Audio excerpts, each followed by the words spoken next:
Guys, bumili nga ako nitong pang mount sa cellphone dito sa aking motor, and in fairness, di ko alam na meron na pala siyang kasamang cellphone dampener. Ayan.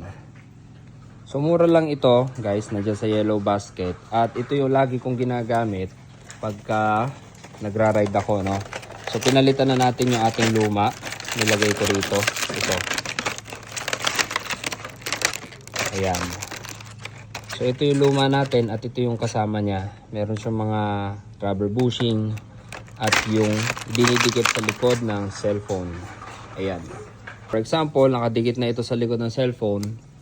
Ayan, iti-twist mo lang siya, tatapat mo lang doon sa kanyang mga butas at iti-twist mo lang siya na ganon. Ayan. Maganda ito guys kasi meron na siyang rubber dampener. Hindi na masisira yung mga camera nyo sa vibration, Hindi kagaya nitong lumang design nila, wala pang dampener. Mounting na mounting lang. Ayan. So i-check nyo na lang yan guys sa ating yellow basket.